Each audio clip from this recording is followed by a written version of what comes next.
Hello and welcome, ladies and gentlemen, to a Dota Talk presentation of the Battle of Pride between Malaysia and the Philippines. Going into our final Best of 5 series, this is Game 2, and I cannot wait. Hopefully you guys can either, because the last one was a very interesting game. We did see Arrow Gaming take it after a prolonged encounter, and now they are up in the series 1-0. But that doesn't mean anything. At best of 5, Ledion have a huge potential to come back, knowing the enemy strategy and being even more prepared for it than before. We will see these drafts progress, and we will see the teams bring in a whole new flavor of their own metagame. So thank you guys so much for tuning in. Hopefully you had the privilege and pleasure of enjoying the first game as much as I did, and now we're going into this game 2, and it should be just as good. So once again, I am Blaze of Dota Talk. Happy to be able to bring you guys this game. The tournament itself is sponsored by DatBet, so shout out to them, as well as Dota Talk and eClub for organizing and supporting. Now, looking over at the drafts, looking at Ledion, specifically Doc, who is going to be drafting up for the Pinoys, or the Filipinos, however you prefer to describe them. We do see that Slark and Alchemist were both banned out. Now, Alchemist, he got nerfed hard in 6.80. In fact, when I first came into my first 6.80 cast, I looked at that out here and I said that is barely worth being picked up for a competitive roster whatsoever, and certainly not in the first phase. But time and time again, we see a lot of the Southeastern Asian teams pick him up in the first phase and do amazing work with it. Amazing stun potential, amazing presence across the map, and now he's going to be taken out. So it's actually a pretty wise ban in my opinion, alongside the Slark, which is a pretty standardized one. Arrow Gaming is going to, in turn, take out the Bristleback as well as the Visage and open up their own new flavor of Dota 2. Now, the Enchantress is once again on the board and seems to be what they want to pick up from Ozone in Phase 1, so I expect that to be one of the two picks, but we'll have to see. In the meantime, Ledion already started with the Nyx Assassin draft the last time around, although they did get it in combination with the Doom very early. I don't know if it's going to do as much work as they expected to with their first pick. Either way, it's how they want to play it. We'll see how it actually works itself out, and if it's going to be even more effective than the last time around. The one thing that really fell apart for the last game is the fact that they didn't get a lot done on the bottom lane. I mean, they were 3 versus 2. They had a Luna tri-lane, so a lot of right-click damage potential, but we actually didn't see that much blood spilt. I mean, they did get a kill once on the lone druid. It set him back about a minute as far as his farm rates go, but as soon as they started letting Sand King and Darkseer control the Invoker and having to rotate to respond to him, it got a little bit weird.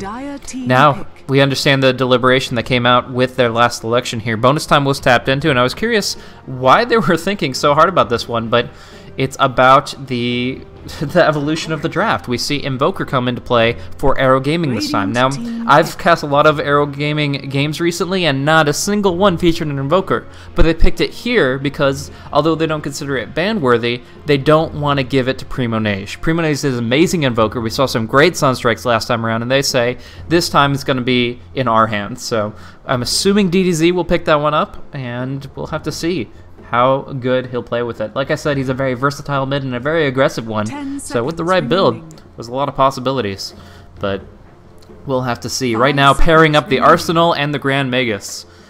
An unlikely duo, but an interesting one nevertheless. A lot of spells are going to be flying out. Maybe the opponent's, maybe one of Invoker's 10, but certainly makes for some interesting Dota. So interesting to pick up the Rubik very early on. Not sure if that was another kind of preemptive denial pick where they didn't want Ledion to pair Nyx and Rubik together, since that is a pretty powerful chain of initiation. But one way or another, they are going to have a very effective combo with Xiangzai on the Rubik and I believe DDC on the Invoker.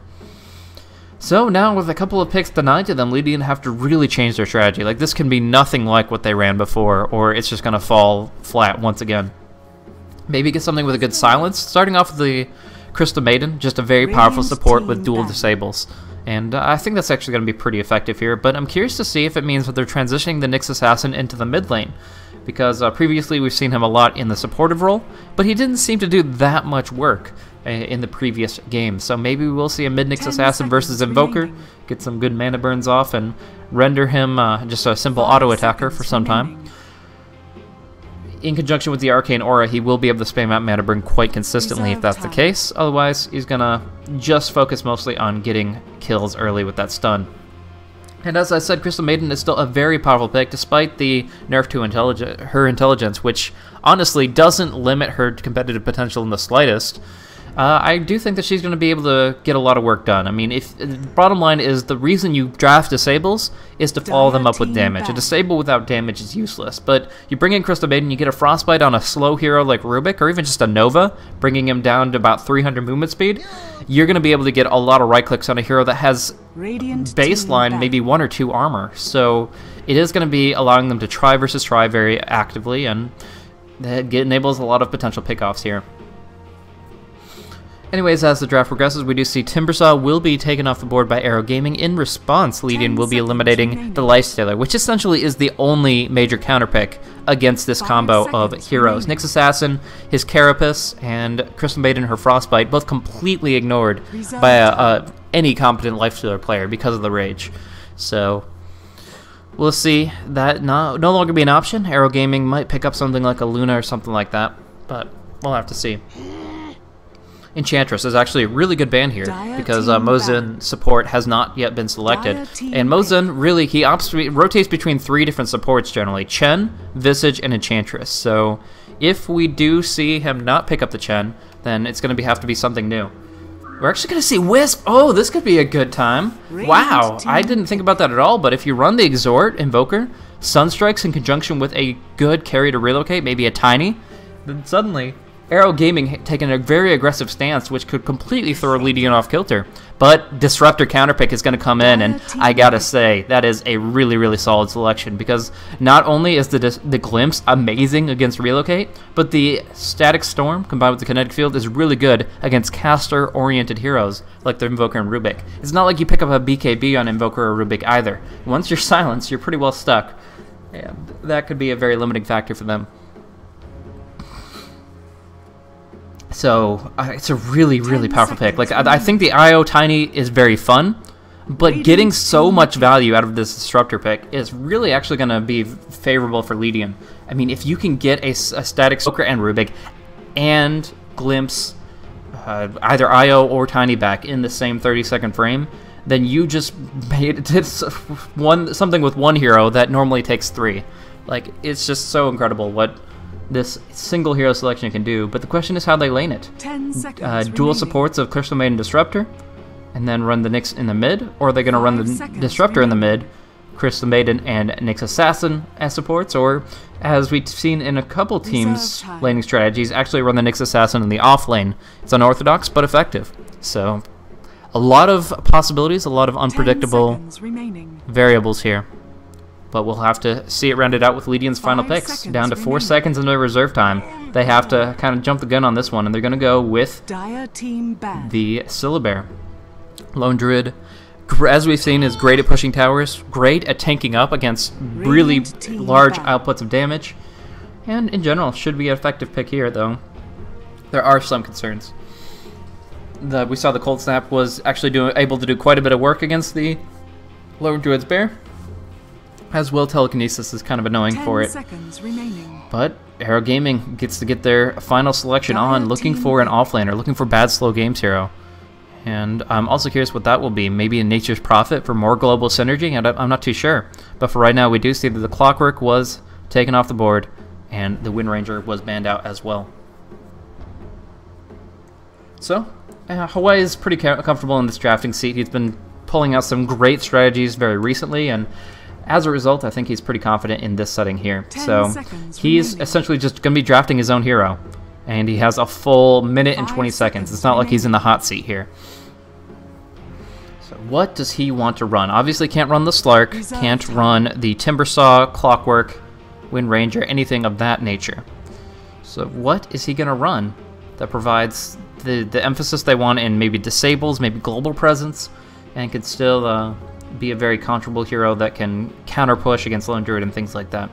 In my opinion, it definitely is the Nature's Prophet, but we haven't seen as much Nature's Prophet play in the Southeastern Asian scene, not since Ice Ice Ice left from Zenith. So, I don't know. a lot of different ways to run this lineup, and I would like to see the Fury in, but that doesn't mean that has to be the case. 30 seconds remain. Arrow Gaming trying to be precise with this final selection to round out their lineup. They could go with something a little tankier. I mean, Tiny is durable in his own right, and IO becomes a tanky with a strength hero, but there it is. Furion comes into play. Like I said, they have 3 intelligence heroes that are all very vulnerable to right clicks and ganks, so they do have to watch out about that. But the important thing to remember is that Disruptor only gets to glimpse back 1 target. So if Tiny, IO, and Nature's Prophet all teleport to a team fight and walk into a bar, there's some joke here, but then only one of them can be glimpsed back. And that means that they're still going to have a good 4 versus whatever clash that could be extremely favorable for them. And the worst case scenario, a Nature's Prophet gets glimpsed back, he can still push wherever he's at and Wrath of Nature to help the team fight. Final selection is going to be Mirana. Curious to see how they're going to combine this. Glimpse plus Arrow is very powerful in a well-practiced circumstance, but I'm really not sure if Ledion's trained for this. We'll have to see. So, we're going to be getting underway in just a few moments here, looking at 2 lineups that are very different in their own right, but are going to be clashing head-to-head very, very rapidly. As soon as IO hits 6, maybe even as soon as Nature's Prophet hits 2, this is when the fights will start breaking out, depending on how aggressive of a stance they want to take. But for now, as with most of our Southeastern Asian games, we will take a quick pause, make sure that everybody's in and not experiencing too many ping issues, and then we will be underway. So thank you guys once again for joining me, Blaze, casting up this tournament here, the Battle of Pride, the best of 5 finals, and to decide who will be taking home the $500 US prize for this nice little weekend cup here. So, starting things off, we'll go through the roster, starting with Ledion, looking over at the carry role. This is Doc, going to be carrying it up on the Lone Druid. Pretty interesting build, being pulled 1 Tango, putting the Stout Shield on the Bear, but nothing too out of the ordinary. Now we do see Bonjourlet, he's going to be supporting up on the Crystal Maiden. Looks to be an aggressive tri-lane between 2 of these support-oriented heroes and Mirana being the primary farmer, but I'll get to that. Mirana is running a Wraith Band and plenty of HP regen, being pulled 1 Tango, so she's going to be starting off with a decent right-click value. Without this Wraith Band, she would be a very poor farmer in this situation, and she might as well be there just for the kill potential. But because she does have the Wraith Band, she has, what, +9? Yeah, +9 damage output, and it's going to be a pretty good position for her to farm on the lane. Anyways, I do believe it's going to be Bercy, which I've recently learned how to pronounce that name. Bercy's going to be running the solo mid lane, so Nyx Assassin's going to be going head-to-head with the Invoker, I do believe, and that should be a pretty interesting matchup there. More pauses, but I can't really call them tactical as we look at the vision, and neither team sees what the other is up to as far as their shenanigans go. Anyways, to finish off my introductions, like I said, we have Primonage on the Mirana, but it's going to be Yoshcat to pilot up the Disruptor. So, supportive Crystal Maiden and Disruptor, farming core Mirana, a safe lane Lone Druid, and a mid Nyx Assassin. Looking over at the side of Arrow Gaming, obviously the Ledion representing the Pinoys, Arrow representing the Malaysians. Actually, first blood potential, no, the arrow will not connect. And so Mozen should be able to get out of dodge, no problem. But yeah, as I was saying, it is going to be Arrow Gaming, starting off with a bad slow game on the Nature's Prophet. He's going to be going 1 versus 1, presumably, against the Lone Druid here with Boots of Speed to start himself off. A lot of harassment damage coming in from Xiang Zai, though. I mean, this is no Stout Shield on this Druid, obviously on the Bear. So, right now, Xiang Zai has already dropped him down to 90 HP. Goes for the telekinesis. Will he get to solo kill? Are you kidding me? If he had died for that, that would have been insane. But in the end, he'll just go ahead and settle for taking 450 HP off of one of their solo laners. You know, first world support problems. But anyways, as my introductions continue, we do see Tiny is going to be farming up on the safe lane, or trying to, as he is under heavy contest. Right here, it's going to be Tiny Starting off with a stout shield, undergoing a lot of harassment with Mosin pulling to try to get some good independent golden experience. But while we're talking about all this stuff, there's a Sunstrike. Is that really a level 2 Sunstrike? He's level 2, immediately invokes the Sunstrike and casts it, and is able to bring down Doc on the bot lane. I really wish I'd caught where that crater landed, because that's just impressive. Maybe he was visible, maybe he was hiding the tree line, but the bottom line is a very successful first blood coming in from DDZ. Speaking of, since I was just recently talking about Mosin on the Wisp, who is actually now getting frostbitten up, but the arrow actually connects. This should be a kill. Tiny's going to do what he can. Will toss, but no avalanche means no survival for the Wisp. In fact, Rubik is forced to rotate up with his clarity, and once he gets level 2, try to participate in the lane. Anyways, the one I did not, in fact, get a chance to introduce here is going to be DDZ, going toe-to-toe with Bursey on the mid, and he is going to be running this Exhort build, which has already shown its global presence and effectiveness with that Sunstrike down in bottom lane. So getting a nice little advantage to bad slow game, as now we do see that the Bear summon is on cooldown as a result of that initial first blood, and of course that means that the Nature Prophet should be able to trade with him more actively. Once the Lone Druid hits level 5, of course, as always, he will be dominant in any 1 versus 1 matchup, but for right now, Bad Slow Game can play it safe and still get quite a bit of CS for himself, currently 7 for 3 compared to Doc's 3 for 2. In the meantime, it's going to be a very aggressive try versus try. Ledion, I think, have a huge edge in this matchup, though. The Wisp is a very passive hero in the try versus try until he gets some heavy levels in his spirits, and of course, once he gets to relocate. In the meantime, we see Crystal Maiden. If she just maxes her Nova, she's going to be able to do so much damage, and with a low movement speed hero like Rubik, only 290 base, just a simple slow is enough to actually get a pick off with a couple of right clicks here. On top of that, they are going to be skilling up Glimpse on top of the Thunderstrikes and have an overwhelming damage presence with this arrow at long range, as we saw here with the Wisp pickoff. In the meantime, though, they'll try their best to survive. Mosin has plenty of restoratives to try to keep Lance up, at least in experience range, and he himself has a magic stick for the lane. We'll see how effective it is, but keeping an eye on our solo lanes, as there's still plenty of potential for action on those sides. So right now we do see DDZ is going to go for a 2-0-2 build-up, make sure that he has that HP regeneration from the Quas, as well can harass a little bit with the Forward Spirits, despite their recent nerfs.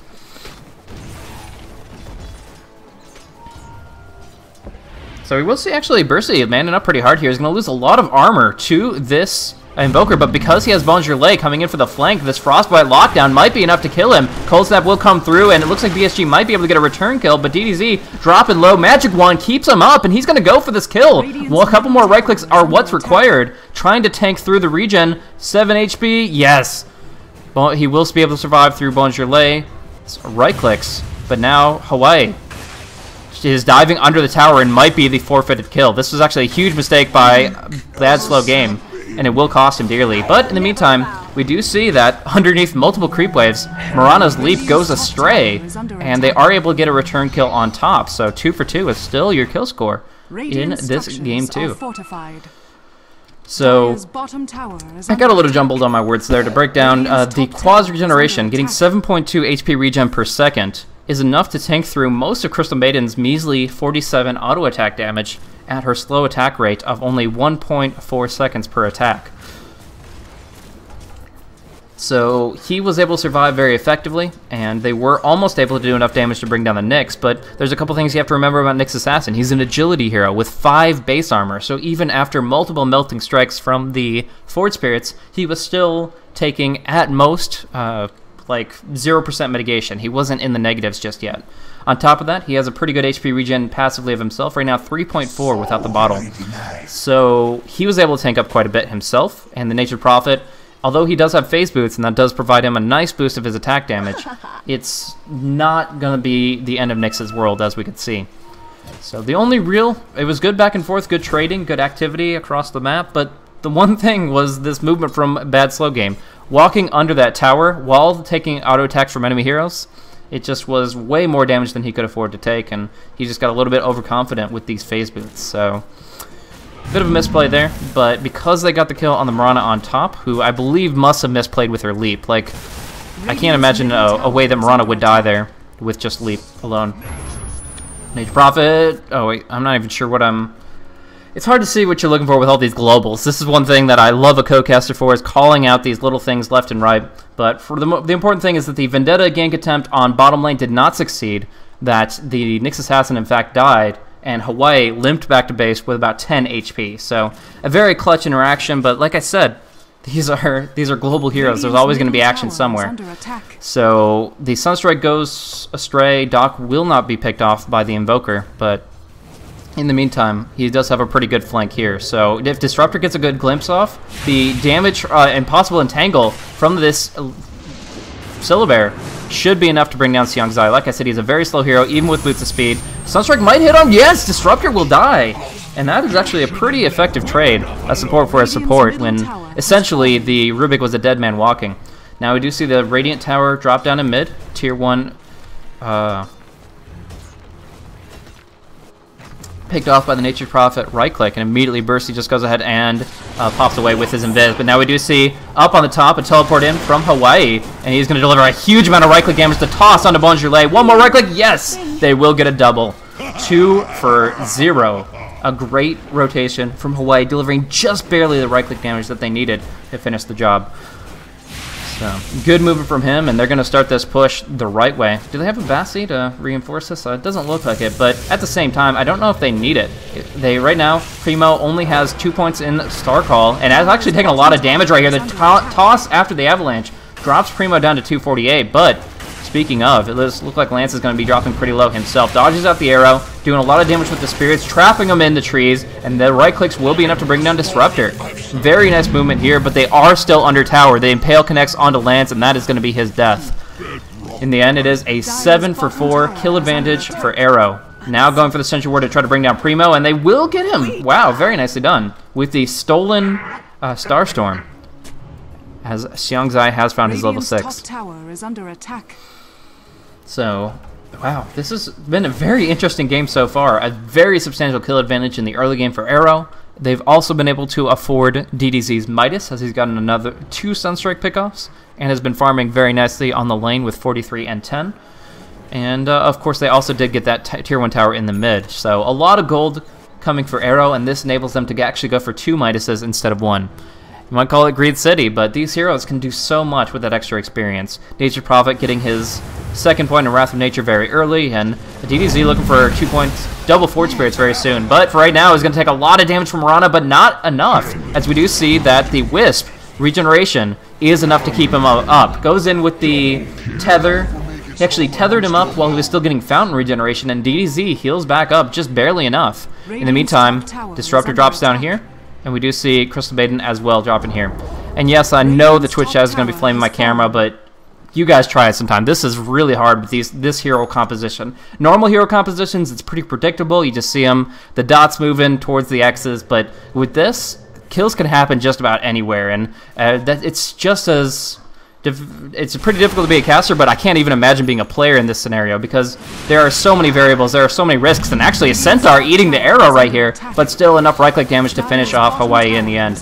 We do see the Starstorm will once again be stolen by Rubik, just a bit of a refresher there. And it looks like they want to farm up on the Treants.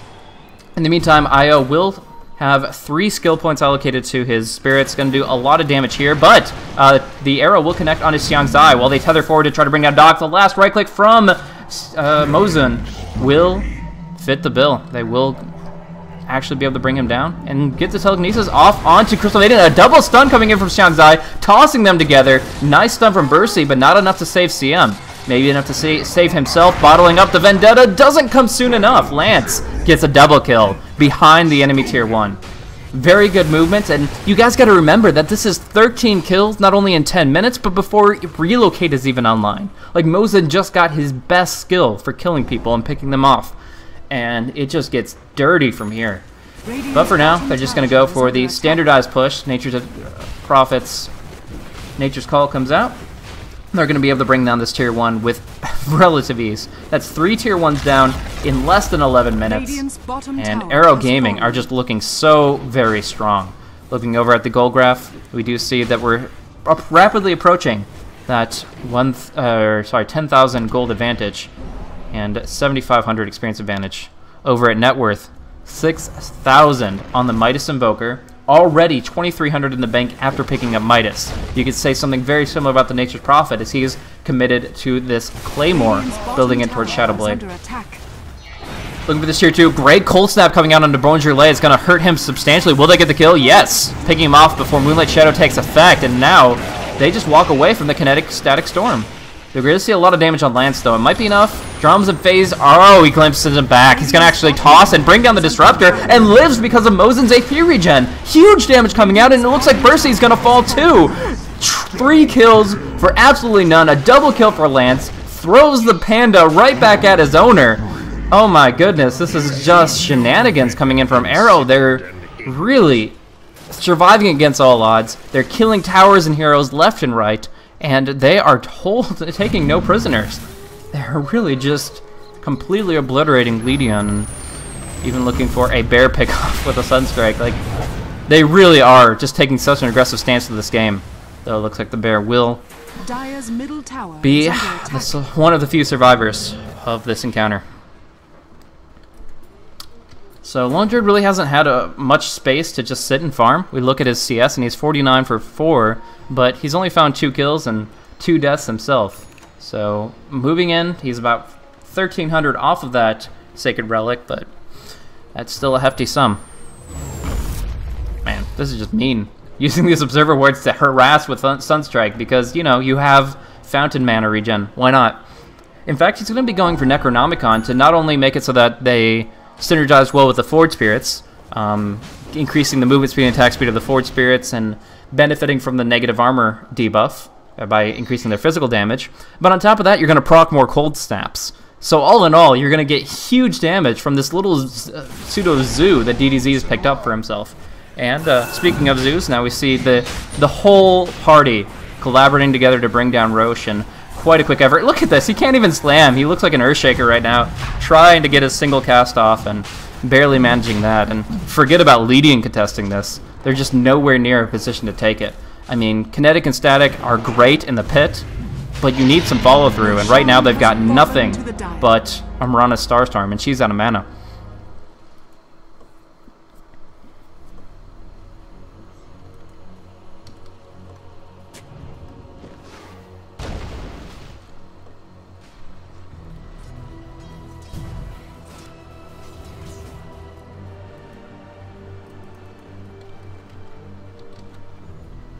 So it's going to be 2 Shadow Blades to be picked up, actually. It's not just that the Nature's Prophet will use it to split push because of the fact that he can actually teleport without breaking invisibility until he arrives at his destination.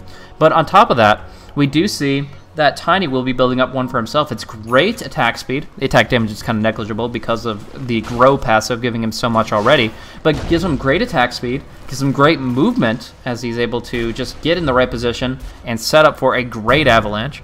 And from there, of course, that on top of the overcharge will set him up for some tremendous right-click. Now, this does, of course, delay his Aghanim Scepter, and that is a little bit unfortunate, but he's still going to be a prime player in most of these fights, and he doesn't look to be farming. He's not a Battle Fury Tiny. This is a I want to kill people Tiny, and we're already seeing that take effect as we have a huge kill deficit for Ledion. 6 to 18, they have a lot of ground to make up. And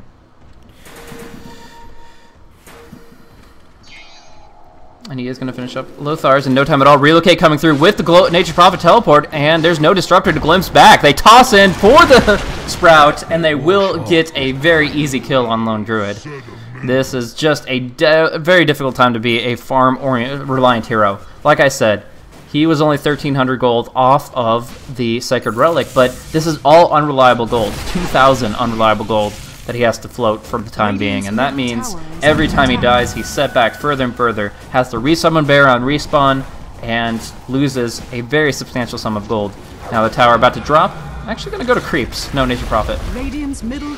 Now the arrow will fly, hitting on Lance pretty hard, but he's a pretty tanky fellow and has the Aegis of the Immortal. Big damage coming in onto Yoshcat, and he will be dropped down before he can contribute more than a single component of spells. So we do see Lance coming in the front line, the tether, the toss. But do they have even the detection to bring them down? It looks like they do. Looks like they're doing a lot of work in that department. And I'm not exactly sure what it is. Where is that detection? Is he seriously fountain farming? This is ridiculous. Hawaii actually goes to the fountain to prevent them from escaping, but now we do see the entangle the arrow, and he is punished for his hubris and his greed. Avalanche toss coming on Primo Nage, but because Primo wasn't the one to be tossed, he will still survive, and in fact they're going to lose the Aegis here. Ern healing up quite a bit, but Lance still going to fall. Luckily outside the base, which means they will fight more on their terms. Wow, this fight just does not stop. We're going to see Lance drop down, most likely. Huge damage from Bonjourlet. Colts that finally into our upset, but he got most of that freezing field off. Now, Bercy going to drop DDZ down rapidly. Slowed right clicks from the tether, but it will buy him enough time to ghost walk as soon as the entangle expires, and they actually relocate out just to make sure that he will indeed stay safe. Now, do we have buyback on Tiny? No. Yes, we do. So if they do want to relocate back in with the Tiny, they can, but it looks like it is going to be Invoker brought back to the fray. DDZ and Mozen back here to the bottom lane. And it's just a bloodbath. Like, this is so ridiculous. Like, I was so caught up in the frontline action on the tier 3, I could barely even catch what Hawaii was able to accomplish on the backside. And it's just such a crazy amount of aggression that you have to be in the right state of mind to respond to. Otherwise, you're just going to get caught up in this kind of self-deprecating psychological affair. So we'll see the tower dropping low. Hawaii, actually, they're going to be able to bring him down with this Dust of Appearance. But Avalanche comes in. He's going to go for the self-TP away. Will they be able to stop it? No! That Avalanche actually saved his life, but now Lance getting caught by the arrow. Still, he has Phase, Drums, and Shadowblade. He can go where he pleases. And there's not really much the Primo Nage can say one way or another about it. Radiant's bottom tower is under attack. So we do see a combo coming off, a quick kill on Bonjourlet, but with this glimpse, they will be able to send Tiny back, breaking the tether and putting him inside the kinetic static. A great volley of spells, and they will finally bring the Rockman down, but that just gives an opening for BSG to come out to play. We do see a big lift up and a big lockdown of the Mirana on the front line.